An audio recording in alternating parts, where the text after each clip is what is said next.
اندازہ لگائیں کہ بزرگوں نے کس انداز سے دین متین کی خدمت کر کے دین ہم تک پہنچایا ہے.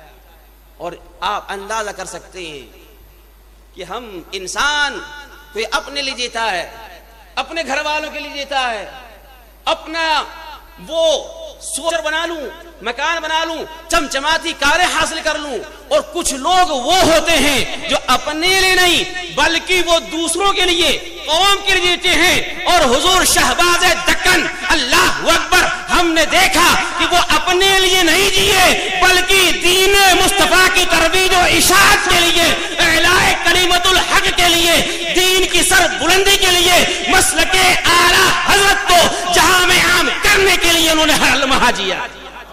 اللہ اکبر. لوگ کوٹھیاں بناتے, ہم نے دیکھا حیدرآباد کے سرزمین پر جا کر کہ وہ اتنے بڑے پیر تھے, ہزاروں لوگ ان کے مرید, لیکن حضور شہباز دکن نے کوئی بہترین عالیشان عمارتیں نہیں بنائیں بلکہ قوم کے لیے حیدرآباد کی سرزمین کے اوپر مرکز اہل سنت کے نام سے مسلک اعلیٰ حضرت کا بہت بڑا قلعہ آپ نے وہاں پہ بنایا.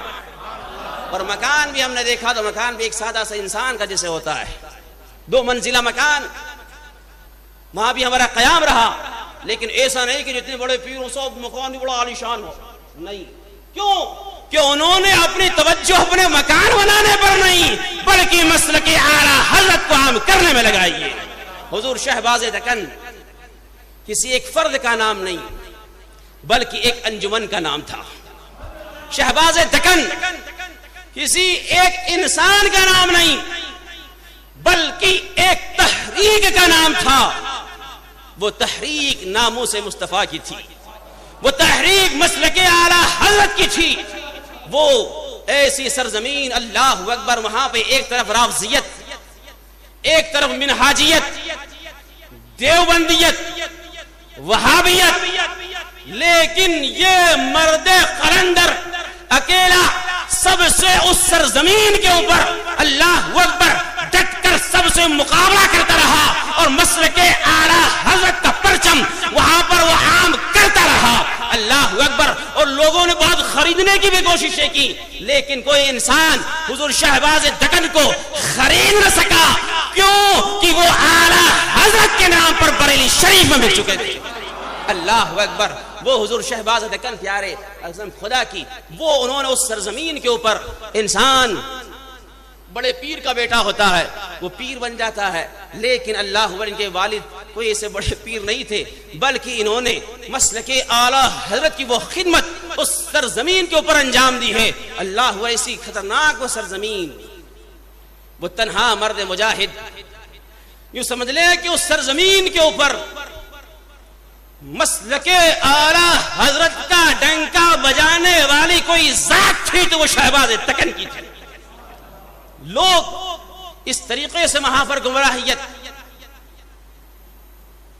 ہر نہ جانے ایسے ایسے فتنے جن کے بارے میں ہم نے سنا بھی نہیں, قادیانی ہم نے دیکھے نہیں, لیکن اس سرزمین کے اوپر قادیانی بھی, جماعت اسلامی والے ہمارے یہاں نہیں لیکن اس سرزمین کے اوپر وہ فتنہ بھی.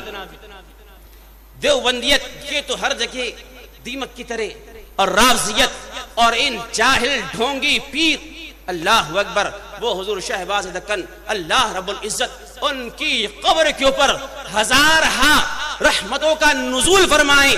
اللہ اکبر. وہی شہباز دکن ہے پیارے جو اپنے لیے نہیں جیے بلکہ دین مصطفیٰ کی خاطر جیے, اور آخری وقت تک یہی وہ اعلان کرتے رہے جو حضور تاج الشریعہ کا پیغام تھا.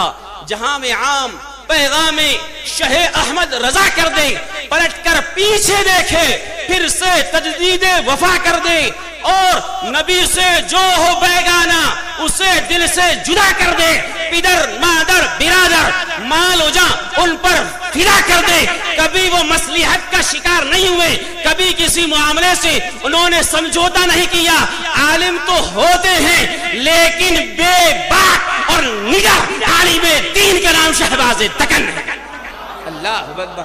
علماء تو ہوتے ہیں پیارے لیکن وہ بلا خوف, بلا جھجک, بے باک کسی بھی چیز کی پرواہ کیے بغیر اللہ اکبر وہ اعلاء کلمۃ الحق کہتے رہے، کرتے رہے، اللہ اکبر۔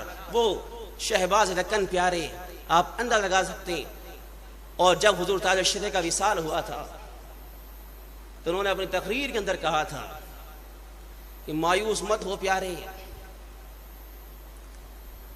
تاج الشریعہ نے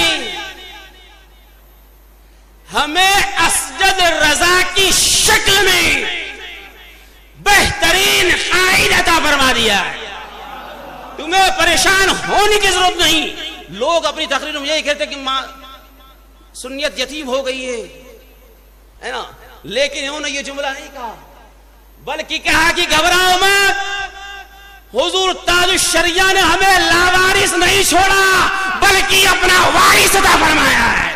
اللہ اکبر، وہ حضور شہباز دکن ہے پیارے، اور آپ اندازہ لگا سکتے ہیں، اور ایسی سادگی، بڑے سادہ مزاج، ملنسار۔ لوگ بڑے بڑے خطیب وہ ڈیمانڈیں کرتے ہیں، ہلکا سا نظرانہ کم ہو جائے تو چڑ جاتے ہیں، ناراض ہو جاتے ہیں، بگڑ جاتے ہیں، لیکن شہباز دکن نے کبھی کسی پروگرام کے لیے کبھی نذرانہ طے نہیں کیا، اور یہاں تک کہ ایک پروگرام کے کا تو معاملہ بالکل میرے سامنے کہ صاحب بلانے والوں نے آنے جانے کا فلائٹ کا ٹکٹ کیا، اور اس جگہ پر احمد آباد سے گاڑی کر کے ٹیکسی کر کے پہنچنا تھا، اللہ اکبر، تو وہاں سے احمد آباد سے اس جگہ اور اس جگہ سے احمد آباد تک جو ٹیکسی والے نے آپ سے روپے لیے وہ 10,000 روپے لیے، اور کمیٹی والے نے آپ کو لفافے میں 7,000 روپے دیے۔ نظرانہ 10,000 روپے جیب فلائٹ کا ٹکٹ تو انہوں نے کرا دیا، لیکن لفافے میں جو نظرانہ دیا وہ 7,000 روپے، اور جبکہ ٹیکسی والا ان سے ہڑپ چکا 10,000 روپے، لیکن ان کے حرف شکایت نہ آیا، نہ واپس ان کو پلٹ کے کہا کہ یہ تم نے کیا کیا ہے ظلم میرے ساتھ، 3,000 میری جیب کے لگا دیے، نہیں، بلکہ لگ گئے تو لگ گئے، دین ہی کے لیے تو لگے۔ اللہ اکبر، آپ دیکھیں ایسا سادہ مزاج، اللہ رب العزت آپ کی تربت کے اوپر انوار و تجلیات کی بارش فرمائے میرے پیارے، اور اسی طریقے سے اسی منہج کے اوپر اسی طریقے کے اوپر ہمیں بھی چاہیے کہ ہم اپنے لیے نہیں، اپنے لیے تو سبھی جیتے ہیں میرے پیارے، اپنا مقصد وسیع کیا جائے، اپنا نصب العین یہ بنایا جائے کہ ہمیں اپنے لیے نہیں بلکہ مسلک رضا کی ترویج و اشاعت کے لیے جینا ہے۔ اللہ رب العزت آپ کا فیضان ہمارے اوپر جاری و ساری فرمائے۔ وآخر دعوانا الحمدللہ رب العالمین۔ ہمارے YouTube چینل حقیقی سنی دلیر قادری کو سبسکرائب کریں اور بیل آئیکن پر کلک کریں۔